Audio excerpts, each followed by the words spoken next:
This episode of the Downtown Rams podcast is brought to you by our friends over at Thrive Fantasy. Thrive Fantasy is your daily fantasy platform for player props. Now, Thrive Fantasy is offering our listeners an instant match on their first deposit of at least $20. Use promo code DTSN when signing up today. Start picking your props, racking up points, and winning cash prizes. Aaron Donald creates the fumble. Goff goes crashing into the end zone. It is intercepted by Jalen Ramsey. Robert Wood, touchdown, LA! Picked off by John Johnson. Caught, touchdown, Tyler Higbee. It's Michael Brockers who gets there. A'Shawn Robinson. Cooper Kupp plucks it out of the air. Taylor Rapp, who had one taken away, will take this into the end zone. Henderson with a good run and a first down, still on his feet. Safety in the arms of Leonard Floyd. Up top, touchdown, Van Jefferson. Terrell Lewis. Everett in stride. Wow! Hit behind the line. Terrell Burgess, 26. Gets Bryson Hopkins at the goal line and in for his second touchdown.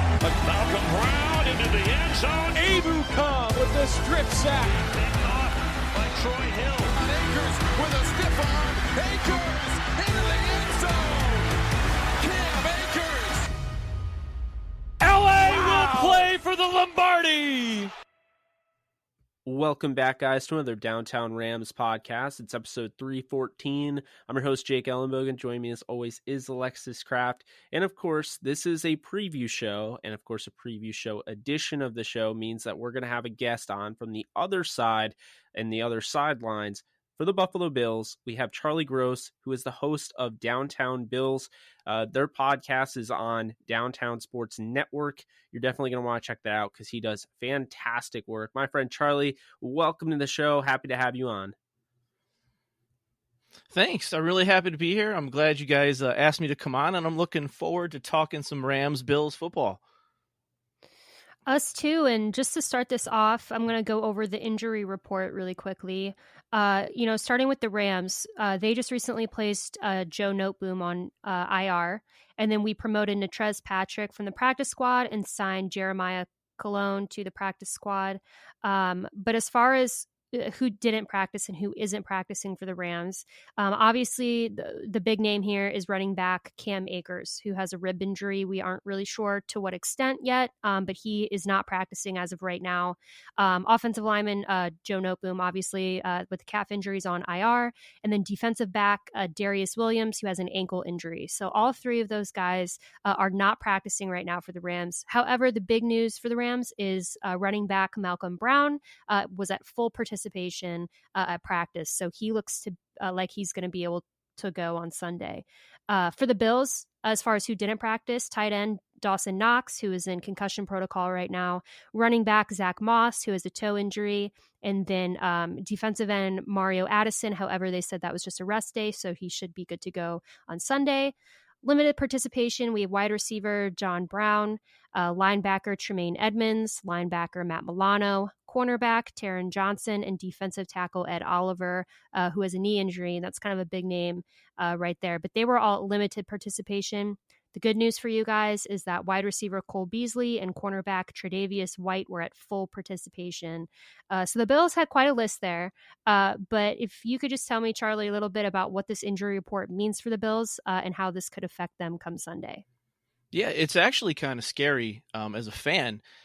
A lot of these we didn't really know existed and sort of came up out of nowhere, but maybe the two biggest ones that happened that are really a concern, and I think we saw that in the Miami game, is Tremaine Edmonds and Matt Milano, and they were both limited the last 2 days. And that's a big concern if they can't go, because Milano's the best linebacker on the team right now. He covers the tight ends, he covers linebackers, just really an all-around playmaker. And then you've got Tremaine Edmonds, who's 6'6", 250. He runs a 4.5 40. Huge wingspan, really takes up room in the middle of the field and forces quarterbacks maybe to not go that direction. So those are kind of the two scariest ones for us. Dawson Knox, I don't think he'll play, and it doesn't look like Zach Moss is going to play because he hasn't played 2 days in a row. Like you said, in Ed Oliver, that's a big name. I will say the one thing that's good about the Bills is they're really legitimately 9 deep on the defensive line. So that shouldn't be much of a problem, even if he can't go. But Bills fans are worried about Milano and Edmonds for sure, because that affected the back and the back safeties and the cornerbacks a lot against Miami. Yeah, I mean, when I first took a look at, this injury report, I was like, wait a minute. The Bills this looks just like last week, how the Eagles had all those guys hurt. And of course, pretty much everybody ended up playing for the Eagles. So, we'll see in that regard. Kind of looking at, the linebacker room, last week not having Edmonds and Milano, McVay did bring up that he believes both of them are going to play, and they're obviously going to prepare as they are going to play. You obviously see somebody like Tyler Higbee, last week catching 3 touchdowns. You see Mike Gesicki, pick apart the Bills with Ryan Fitzpatrick. So, having those guys back, I think, is definitely going to be crucial. But moving on, I just want to get your thoughts, or rather everyone's thoughts here. Now going into week 3, we'll start with you, Charlie. Where do we see the Rams and Bills right now in regard to the rest of the league, and where do we see them maybe ending up at the end of the year? Well, and when it comes to the Rams, I've got to say that I was sort of one of those guys who questioned Jared Goff. Is he the guy who can't function without McVay talking to him in his ear constantly? How good is he post snap in terms of play recognition, all that kind of stuff? But there's no denying that the Rams have invested heavily in some quality superstar talent, I would say, certainly on both sides of the ball. I love the wide receiver room that the Rams have assembled. I think it's incredible. I'm very familiar with Robert Woods, obviously. I was a big Van Jefferson fan last year in the draft.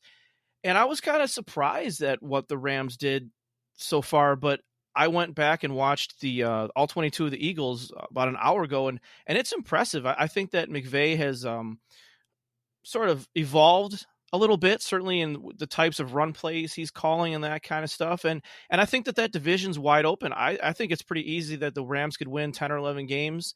And as far as the Bills, I mean, I predicted 13-3 on the Downtown Bills podcast, which might sound ridiculous to everybody listening, but so I'm not going to back off of that necessarily. It was a little leap of faith until Josh Allen started, tearing up the league in the first 2 weeks. So we'll see. I just felt like the Bills have such a strong roster that if Josh did what he did in these first 2 weeks and then could keep it up consistently, they're a top 5 team in the league, in my opinion. So I hope that'll continue for the Bills, and I see both these teams in the playoffs. Yeah, you bring up a good point. You bring up a couple good points, but I'll start with the Bills here.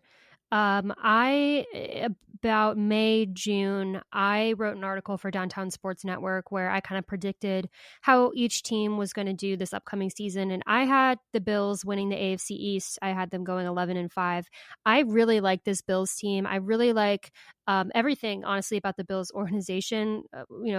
Their coach, their general manager. I think they've done a really good job these past couple years, especially. But I just want to point out that I am a Josh Allen stan and have been since the drafts. I've gotten, a lot of backlash about that several times throughout his career. I've always had him ranked up there as, a future elite quarterback. Charlie, you and I were talking about before we went on air my ASMR quarterback ranking video. And in that video, I had Josh Allen ranked borderline elite or whatever one of the tiers were, and everyone thought it was too high. And then he's coming out now in the past season and this season, balling out and made the playoffs and all of that. So, Bills Mafia is now in love with you. Once they hear this, I'll make sure that they hear it. Yeah, no, it's seriously, you can ask Jake or ask anybody. I'm a huge Josh Allen fan. I think he's awesome. I think he's a beast. And I think that he is a big reason why the Bills are playing so well. As far as the Rams go, you kind of brought up earlier, the doubt about Jared Goff. And I totally agree. Last year, I think most Rams fans were kind of hesitant about, Jared Goff and wondering if maybe he was kind of done. But, I do like what I've seen from him so far this season. I think a lot of it has to do with his offensive line is playing a lot better than they did last season. So I think that I think he's going to continue to get better this season. As from what I've seen, I think that he's going to be a pretty solid quarterback. And I have the Rams as a playoff team. I originally had them as the third team in the NFC West, but still clinching one of those playoff spots. However, with kind of the obliterated San Francisco 49ers team, I do think that it's going to be easier now for the Rams to make playoffs this year.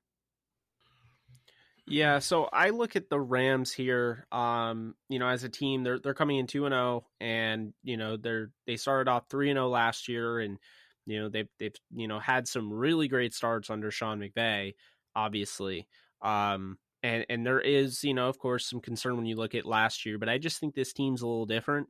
I think when you look at Sean McVay, by going out and adding what was the Achilles heel of his offense and going out and grabbing somebody like Brandon Staley, who is, kind of a disciple of that Vic Fangio, scheme, he brought that to LA. People forget that was really what was the blueprint. The Bears set up the blueprint in 2018, right before the playoffs, on how to stop the Rams. The Rams, broke off 2 really good wins. They kind of revamped their offense behind CJ Anderson, and they kind of went away from their, high octane passing attack that they were, rolling with until the Bears game. So they played a completely different style of offense, and it even went into the Super Bowl. Of course, they didn't have Cooper Kupp as well. So I think really, coming into 2019, they didn't really make adjustments to that, and everyone started using that same blueprint on how to stop the Rams. So what Sean McVay did is he goes out, he gets Brandon Staley, so that offense can practice against Brandon Staley's scheme and that defensive personnel. Iron sharpens iron. So I think, over time throughout this offseason, they played, so much against that in practice and training camp and scrimmages that, it's kind of, they're just used to it now. And on top of it, McVay brought in Kevin O'Connell, who I think it was a big mistake for the Redskins, or now the Washington football team, to not bring him back, because I think he was really building something with Haskins. Make no mistake, I think O'Connell's addition has really, helped this offense creativity-wise. They're running plays that they just simply haven't, going back to last year. And, they're doing things that are a little different. They're going more vertical with their blocking. They're not going with more of a zone blocking scheme like you saw last year. So, they've definitely revamped their approach. And I think, while McVay has a lot to do with it, and the personnel, I definitely think going out and getting those 2 guys, Brandon Staley and O'Connell, have changed their trajectory. If they, tried to be the same team as last year with different players, adding a little piece here and there, you're probably looking at another 9-7 season. Teams got the jump on the offense, and what do you do in this league when you start getting copied? You have to be able to adapt, and the teams that can't adapt, they don't win. So, we're seeing it with the Rams to have the attack that they had, the game plan that was perfect against the Cowboys, and then of course the Eagles, kind of goes to show you where they're at. So I think, the Rams had them coming into the year going 11-5. I think right now their ceiling is 13-3 / beyond, because I think if things just click on all cylinders, they can start out, if they beat the Bills, and I keep saying this, if they beat the Bills, I would not be shocked. I'd actually be more shocked if they don't go undefeated going into the bye, because they don't really play anybody to worry about except for, the 49ers, but they're dealing with those injuries. Looking at the Bills, though, I look at this team and, right off the cuff, I see that they added a guy that, I was not high on at all. I felt was kind of a baby, and, I thought that he was maybe the problem in Minnesota. What if maybe Stefon Diggs wasn't the problem? It sure looks like he wasn't, because he left the Vikings and they're 0-2, and they don't have any semblance of an offense right now with Kirk Cousins. And Stefon Diggs has kind of added that juice that the Buffalo Bills have kind of, they thought they had in Sammy Watkins. Charlie, I don't know if you'll agree with me, but for years, the Robert Woods signing to me was so obvious for the Rams because for years, Robert Woods was always the better wide receiver over Sammy Watkins, more reliable, just, was a great all-around guy.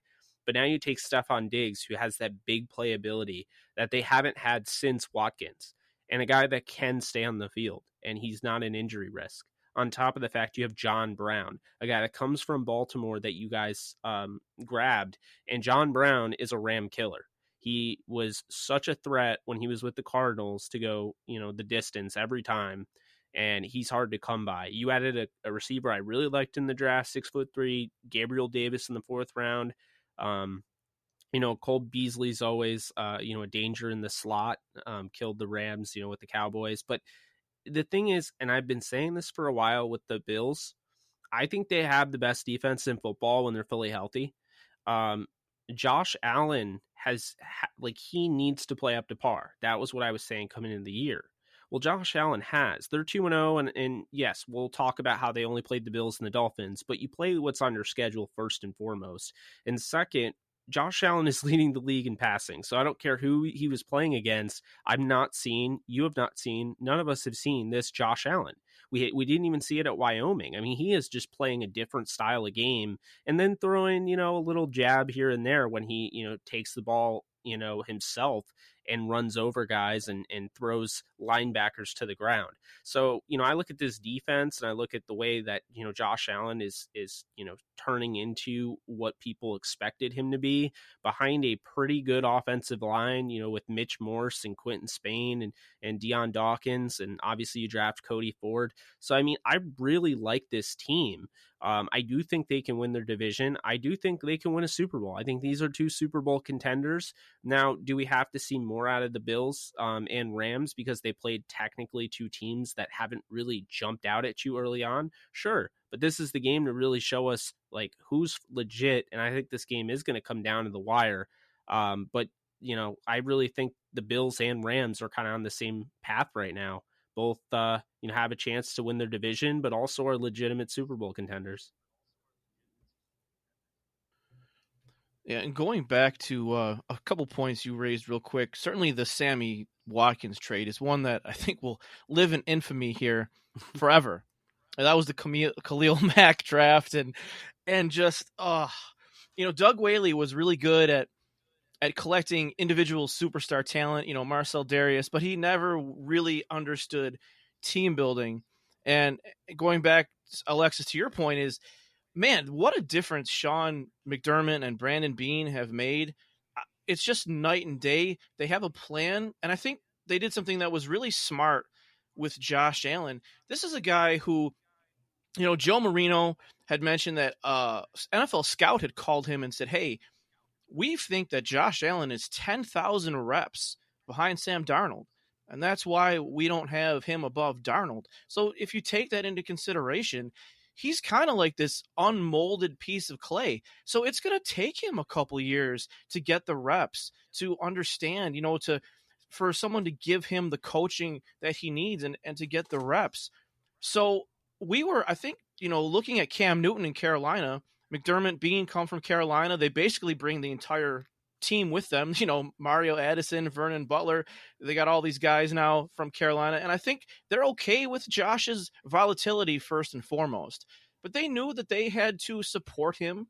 They had to isolate him as a variable, which they've done. They have veterans all around him, and they're going to be patient with him and give him a chance to learn.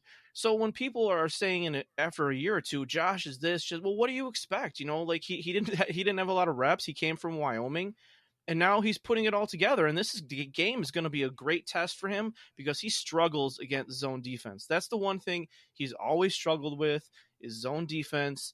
And so I think this is going to be a really good test and another step to see, has Josh Allen really arrived? And the one thing I will say that maybe points in that direction is everyone's mad at Josh that he can't throw the deep ball last year. Well, this year he comes out and he's marvelous with the deep ball. I mean, incredible. He's revised his mechanics. He talked to Tony Romo about him at the Super Bowl, and he's, keeping his arm tucked in more and all this other stuff that he's supposed to do. And he's actually 3rd or 4th in the league right now in deep ball passing. So he's certainly answering the questions that a lot of people have. And, at the end of the day, though, you're right. It's up to him. They're going to rise and fall on Josh Allen's ability to throw the ball consistently to all areas of the field. Yeah, and just, looking at Josh Allen and then looking at Jared Goff, Charlie, I'm curious to hear your thoughts on this. Who would you say has the better game? Because when I look at both of these guys, when I look at Josh and I look at Jared, I just think, how are they going to do with the receivers that they have against the opposing team's secondary? I mean, that's really what it comes down to. And I might get some flack from Rams fans for saying this, but I think that Josh Allen has the better matchup here. I think, the Rams linebacking core in the secondary are kind of question marks right now. I mean, they're okay, but there's certainly room for improvement. And then I look at, what the Bills got going on, and I think that Josh Allen, if I had to pick, I do think they'll have relatively similar games, but I think that Josh Allen has a very good matchup going in this game. What are your thoughts on that? Yeah, I think so. Like I said, I'm a little worried about the zone defense, but hey, we'll find out, But as far as the matchup, yeah, I mean, this is sort of part of the Josh Allen revenge tour as well. So we'll see. I know that Bills Mafia is very ready for the Jalen Ramsey memes if he gets burned, by Diggs a few times or whatever the case may be. That's still, I think, fresh in their minds. But I think the thing is that Josh is so dangerous because now that he's starting to hit the deep ball consistently, even if you're going to play zone against him, which is his weakest sort of area to go against, you're going to have to back that zone up. And once you do that, you're going to open up the middle of the field to run. Like, Josh will run whenever he wants. They call 6 or 7 design runs for him a game. Usually he scrambles 3 or 4 more times. But if he doesn't see anything, he's just going to take off. And then you've got the situation of, well, okay, we have Aaron Donald. Okay, well, I would say to you, don't flush Josh out of the pocket, or at least don't do it to his right. He has problems rolling to his left, but he's just going to run away a lot of the time and give the a big problem. So, I would say that the Bills secondary is really good as far as Trey White goes and the safeties. Tom Brady said last year after playing against Jordan Poyer and Micah Hyde that he had no clue what was going on because they did such a good job of disguising their reads for so long, and they didn't even really go into their real coverage until after the snap. The one weakness is Levi Wallace. He's an undrafted guy from Alabama, and he's just not a cornerback too. And he's done a good job to create kind of a niche in the league for himself, and the Bills have done a good job of disguising him for a few years. But if I was going to say there's one area that Jared Goff can really take advantage of, it's whoever, whether it's Robert Woods or Van Jefferson, going up against Levi Wallace. That would be the one area where it's a bit of an issue for the Bills. Yeah, I've actually heard that a lot. I did watch all the Bills games so far, so I can see what you're saying. Poyer is somebody I've always been really high on. I think he is right now, I think he might be your best player on defense. Just from what I've watched. I think the underrated signing was Quentin Jefferson. He hasn't been a huge, contributor this year. I don't think he has been up to what he was with the Seahawks last year. He is a former Ram.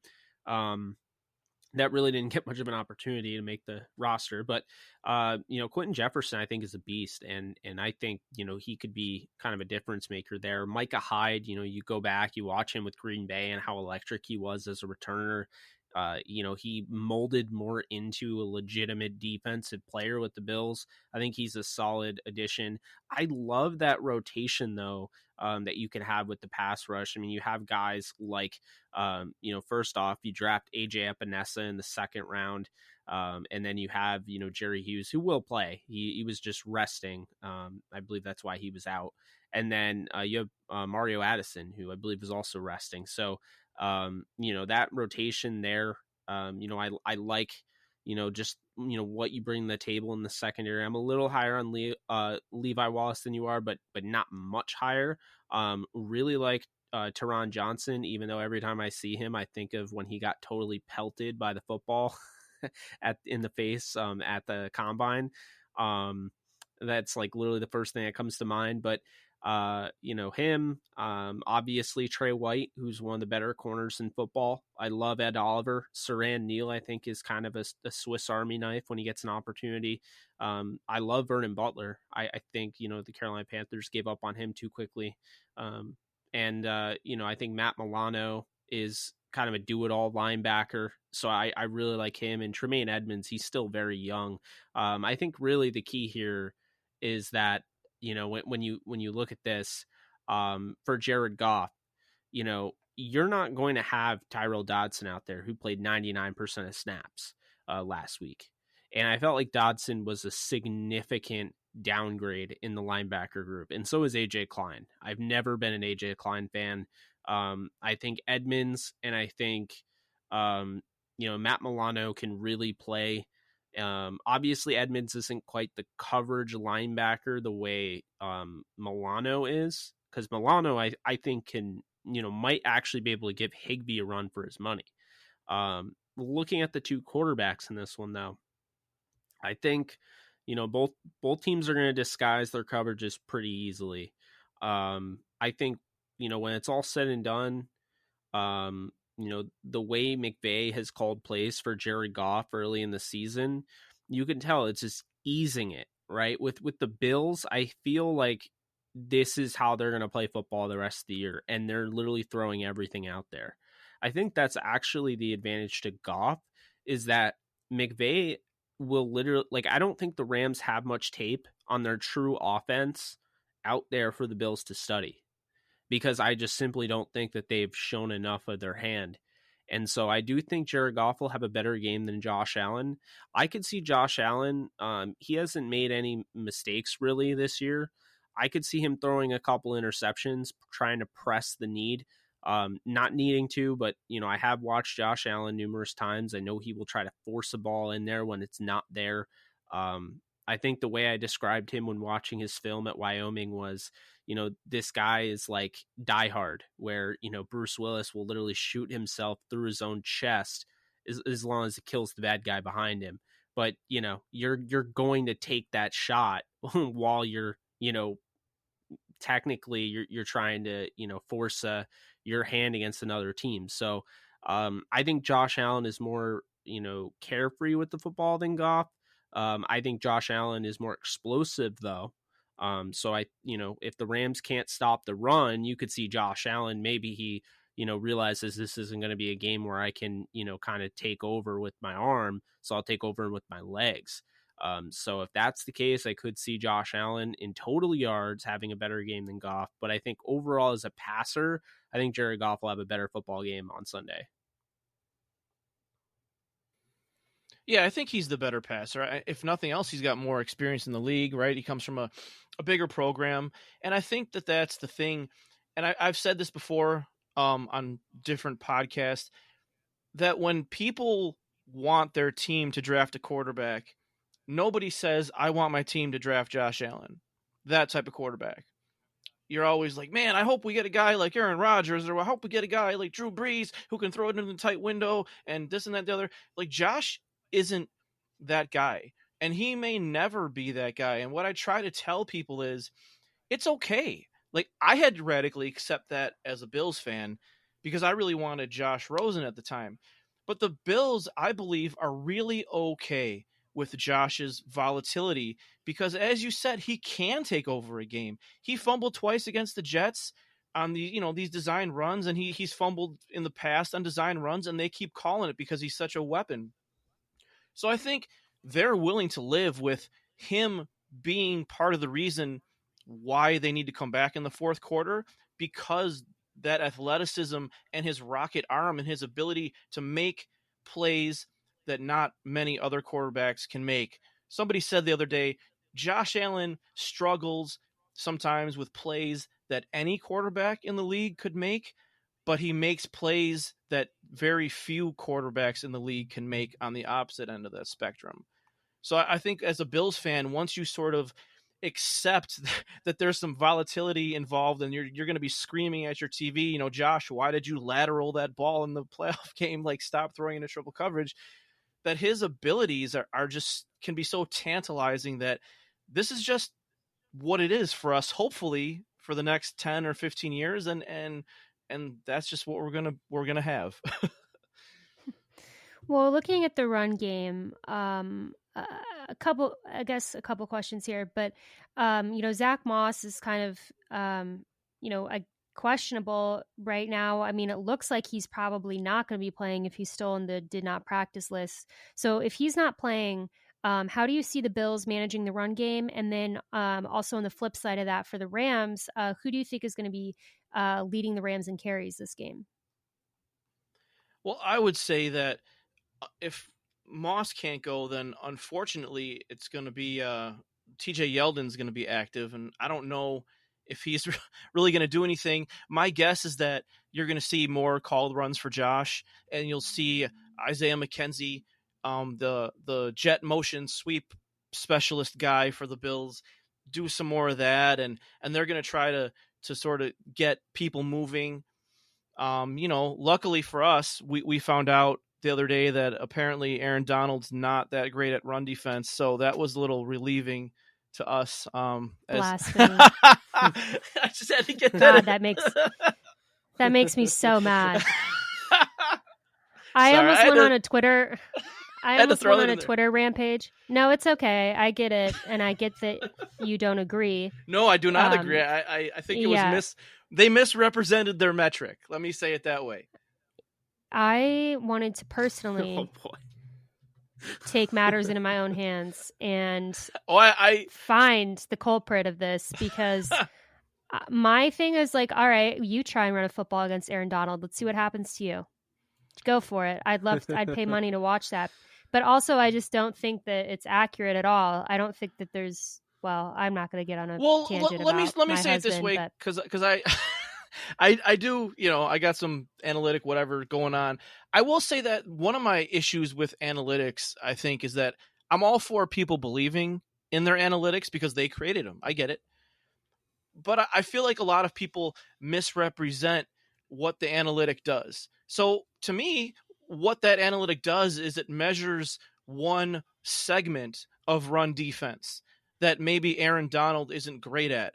But to take that one segment of run defense and have it be a blanket statement that he's not good at run defense really isn't the way to go. There's much more to run defense. Like sometimes he's going to tie up 2 or 3 blockers and allow somebody else to make a play. That's a part of run defense.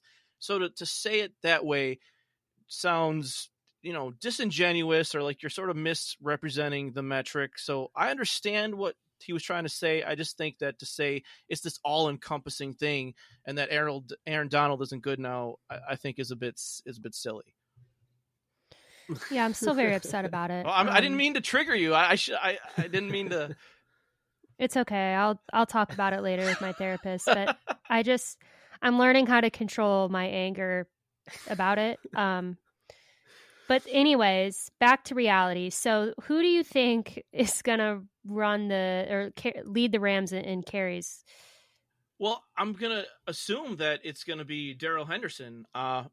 You guys might know better than me, but that's what I would assume. Yeah, that's kind of where I'm leaning as well. I think, the Rams wanted this to be kind of a running back by committee approach, but I think they want it to be a running back by committee approach to eventually kind of groom Akers to take over as the main guy. And I wrote about this earlier in the year. I felt like Akers and Henderson were like Jonathan Stewart and D'Angelo Williams.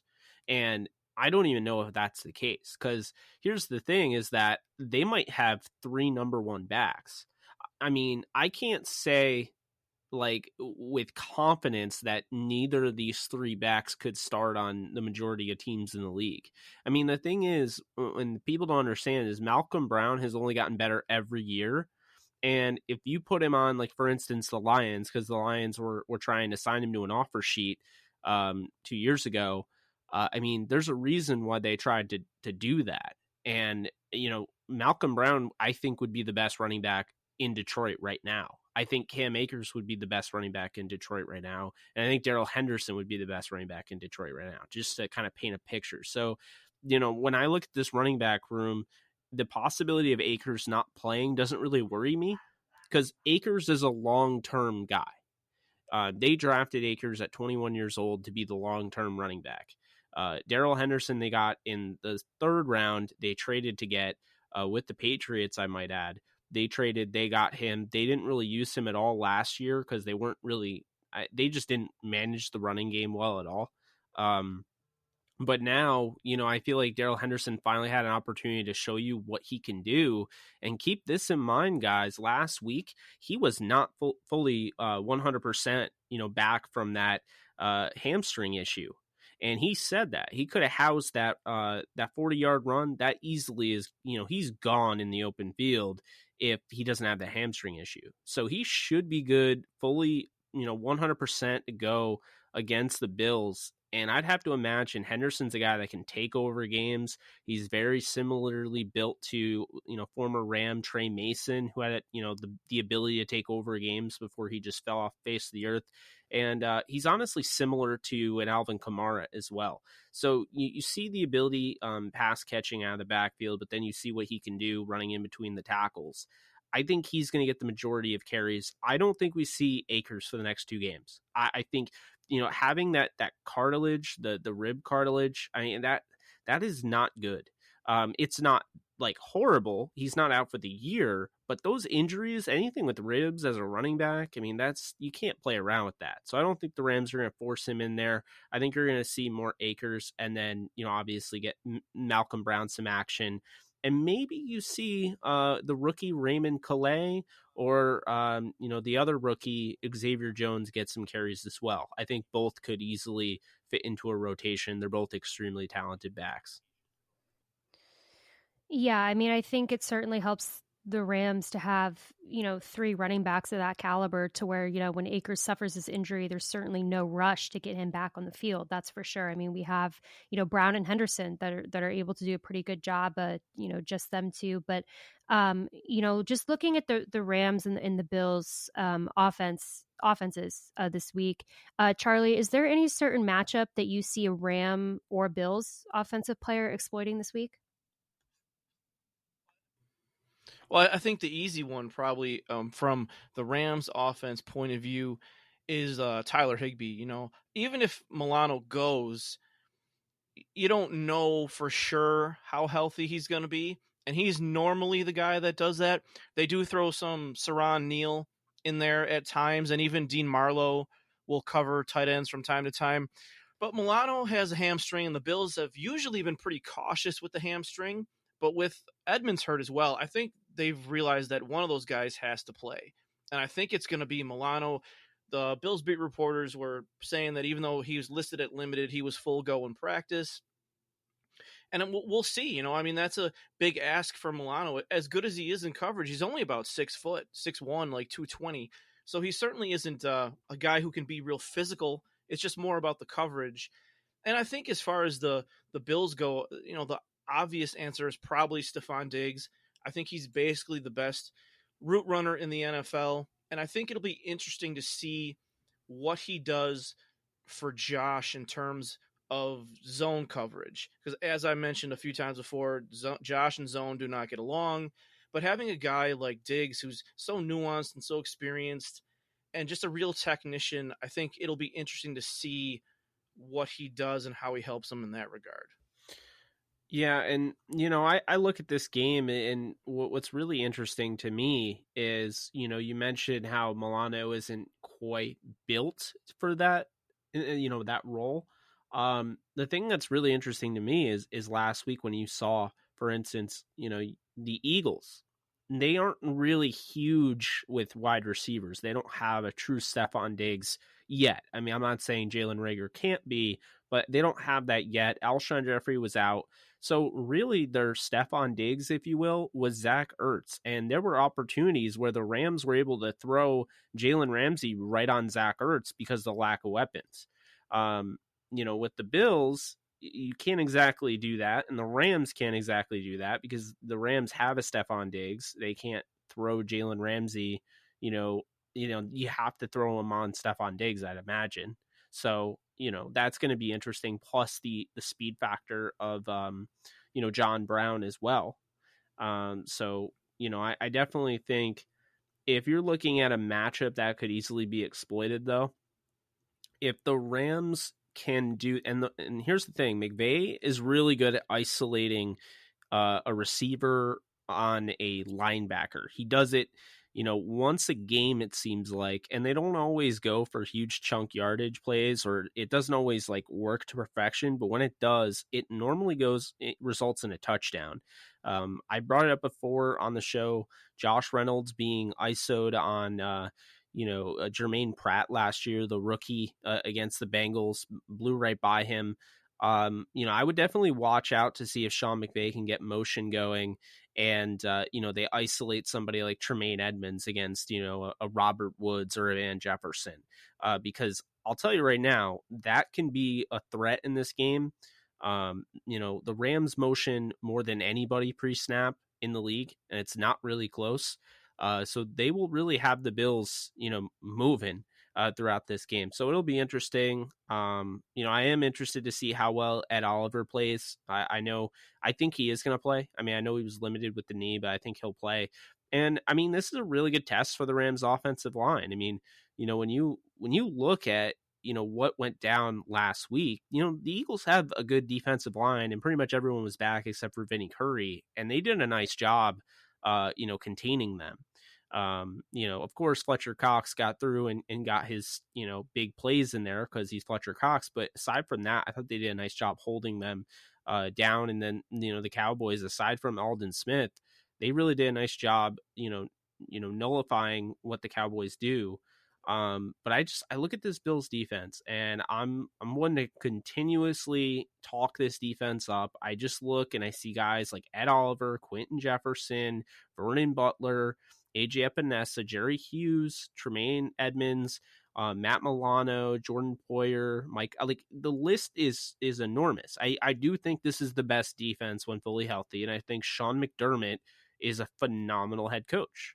It's not a shock that the Bills have gone from kind of 8-8 style team to a Super Bowl contender with Sean McDermott. So it's going to be a legitimate. I think it's going to be a legitimate battle. But I think the biggest thing I worry about though with the Rams in this game is actually putting pressure on Josh Allen. The Rams didn't sack Wentz once last week, not once. And Josh Allen, if he doesn't get pressured and he just has all day to really do what he wants to do, he might just take off and run and know that he's going to outrun the guy in front of him. When you have an offensive line that has guys like Darrell Williams and Cody Ford and Mitch Morse and Quentin Spain and Deion Dawkins, I think this is an offensive line that could get the best of the Rams if they're not getting pressure from Aaron Donald. They have struggled with the edge pressure with Samson Ebukam on one side, and Leonard Floyd has done a phenomenal job as a run stopper because he does a really good job at setting the edge, but he is not a great pass rusher. So if the Rams don't have that outside pass rush, that is a concern for me against this offensive line. I think that is the biggest thing that probably isn't going, it's going practically unsaid. People aren't talking about that enough.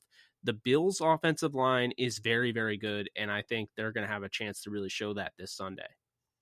My concern about that Bills offense against the Rams defense, I mean, Josh Allen, I think, is someone you always have to, especially lately, kind of keep your eye on. But I think John Brown is actually going to have a pretty good game because, like we said, Jalen Ramsey is going to be on Stephon Diggs, and our other corner right now is Troy Hill, and I don't think that he's played very well this season. And as Jake alluded to earlier, John Brown has always done well against the Rams, especially when he played for the Cardinals. So I'm worried about John Brown. I think he's going to have a big game, and I'm just hoping that the Rams can, kind of keep him under control.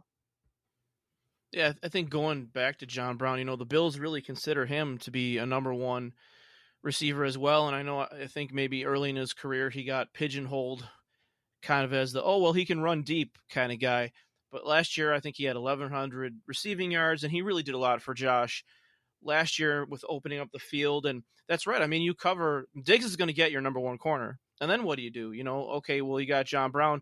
And even then, your nickel guy's got to be pretty good because of Cole Beasley. And Jake, as you mentioned, Gabe Davis, he's a rookie, but he's a guy who's really impressed the veterans. During training camp, they were singing his praises, I guess you could say it that way, which I think is a bit odd for a rookie. So I don't think, they weren't trying to pump him up. I think they generally really liked the guy. And going back to Sean McDermott, the thing that really surprised me, and at first I wasn't really sure about this guy, and every year he's got a catchphrase, which is my ending in the Downtown Bills, if you're wondering why I say that every time. And he really brought such a radical culture shift. Every team says, oh, we have a culture, we're building a culture, we're doing this with culture, this with culture. He really brought in something. The Bills, and it probably sounds a bit silly, the Bills talk about how much they love each other all the time. And what McDermott does is every time a new person comes into the building, he has them sit down with the team, whether it's a player or a coach, and they tell their life story. Like, hey, I grew up and my mom was doing this and there were gangs here, whatever the case may be. And they really get to know each other as human beings. And they really, really do like love each other. And they brought such a interesting culture. Sean McDermott always says, hey, come to Buffalo and you can be the best version of yourself. And he's not just talking about football player, he's talking about human beings. And it's really been incredible, how it's taken over. And I think bringing a guy like Diggs in, who I said, man, is Diggs the problem? Is he like a prima donna? Do we have another guy? And it doesn't seem to be that way. So I think what Sean McDermott and Brandon Beane have done in terms of just how they run their business, how they take care of business, how they treat other human beings is really a revelation as far as a football fan. For me, it's something that I've never seen in Buffalo ever.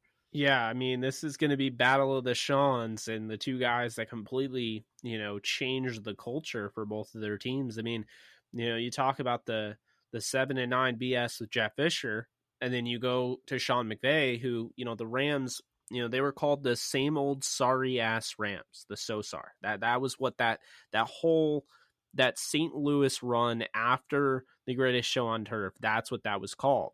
And they had opportunities. They had players like James Laurinaitis, and they had players like Chris Long. They had players like Steven Jackson. They had players that were there. And if, they got a good team around them, those were key pieces for a franchise. And they were never able to get over the hump. Sam Bradford's rookie year, they just missed the playoffs by losing to the Seahawks and on the road to go to the playoffs. They fall, and then the next year Sam Bradford deals with all sorts of high ankle sprains and stuff. And so it's like, they go from Scott Linehan, Steve Spagnuolo to Jeff Fisher. And Jeff Fisher was, to me, just the average coach. That was the player coach that, players loved. But the problem was he was the guy that you want. Like, he was the players coach. He's the guy you want. Because he's a good guy, and you could tell he does care about his players and he loves his players.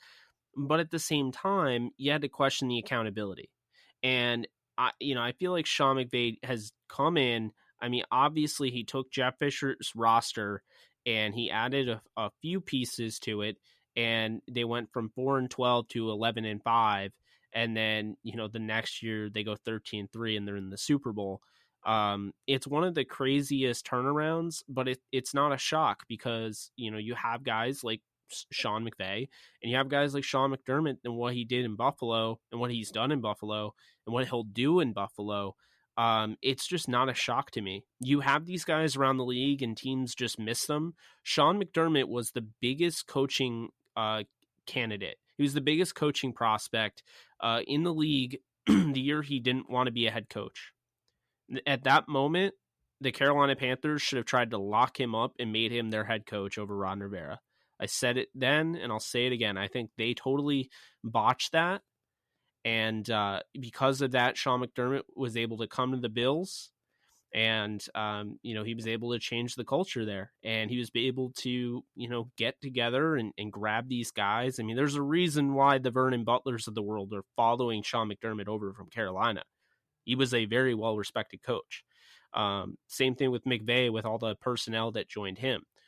All those guys loved him. I mean, Whitworth wanted to play with Sean McVay when he found out he was going to be a head coach, and Whitworth was going to be, a free agent. But, that's kind of that's kind of what I feel about these two coaches. I think they're very similar, and they both changed the respective culture. Now we'll ramp this show up. We're going to bring up two things. We want to get any stat predictions that any of us have. I'm sure Alexis has one about John Brown. She mentioned John Brown. And two, we're going to do final score predictions, which is everyone's favorite. So let's start off. Does anybody have any bold stat predictions they want to throw out here and forever, have that audio that they called it when it happens? Sure. I'll go first. So I think that sorry, I was so focused on my tone there that I forgot what I was going to say. Okay, so the John Brown, right? John Brown. So I do think John Brown is going to have a good game. I think he's going to have 2 touchdowns. I think, however, I think they're going to be the only touchdowns that the Bills get, because I think our defensive line, particularly Aaron Donald, I think Aaron Donald's going to get at least 1 sack. And I think that the Rams, we'll talk about our score after our stat predictions. But for the stat predictions, I think that John Brown is going to get both of the touchdowns that the Bills get. And I think that Aaron Donald's going to have a sack. All right. Well, I'll say that I feel like Josh Allen is not going to throw for 300 yards. I know. I just think questions about the zone defense and Aaron Donald there scares me a bit. So I'll say that Josh Allen will not throw for 300 yards. Yeah. Well, nice. I think you're onto something there, because I don't think Jared Goff's going to throw for 300 either. I think it's going to be a well-balanced attack. But in this one, I'm going to say that Darrell Henderson, once again, has another really good game. And I think he's going to have 2 touchdowns in this, over 150 yards of total offense. I think, that is going to be their kind of change of pace in their offense. They can obviously, hit you head on with Malcolm Brown, who's like a Mack truck. But they have a guy that is very shifty and can get out, to the sideline and really make a man miss and go for some yards. And I think if he's fully healthy from this, hamstring issue, I mean, I've been a Henderson fan since, day one, number 1 running back in 2019. I think he's going to have 2 touchdowns and go over 150 total yards of offense. All right. So let's get into the final score of this game. I think that the Rams are going to win this game 21-14. That is a backtrack of what I thought prior to this season. I thought that the Bills this would be one of the games that the Rams could lose. And I still think that, if the Rams aren't able to pull out a win against the Bills, I'm not going to be shocked at all. I really think it could go either way, but I do kind of just feel that the Rams are going to be able to pull it out a little bit more on offense, 21-14. So obviously not a super high scoring game, but that's my final score prediction. So, Charlie, what's your, end score for this game?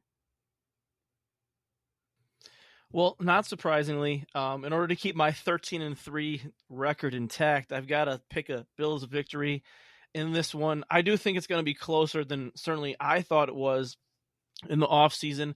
I'll say 20-17. I think the offenses are very similar. Pretty good running back rooms, up and coming young quarterbacks, or maybe an arrived young quarterback with Jared Goff. I think the offensive lines are pretty good, and it's really going to come down to who can take advantage of any mismatches defensively. So I'll say 20-17 the Bills. Yeah, so you guys went with more of a 1-score close game type of vibe, and kind of definitely not the highest scoring games either.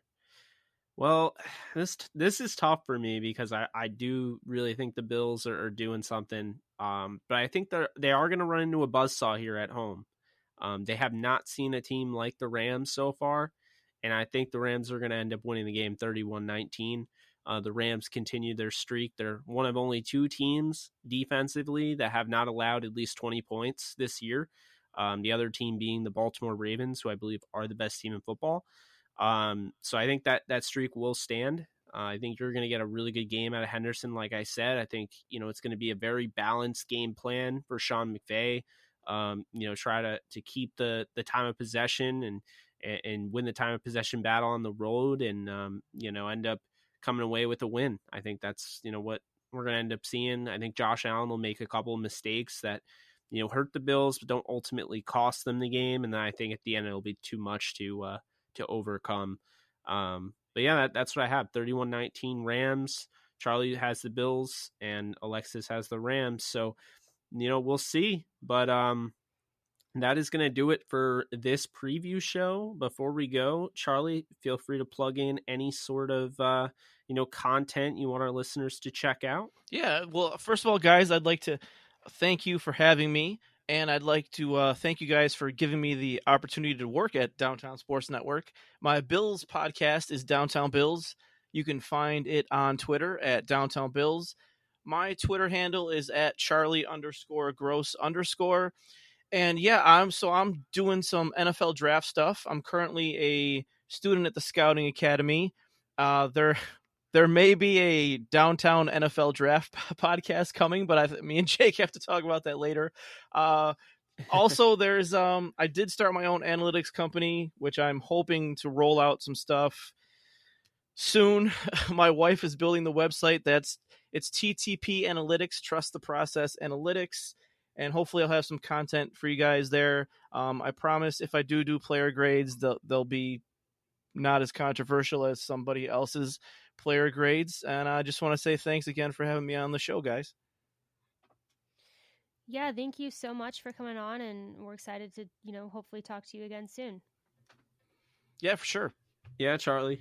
Happy to have you on. For our listeners, you can find us on Downtown Bills. We're going to be doing this again on Charlie's side of things, so he'll be asking different questions than us probably. So, check out Downtown Bills.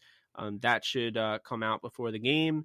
And of course, if you like what you hear, be sure to subscribe, leave a review wherever you get your podcasts, and go Rams.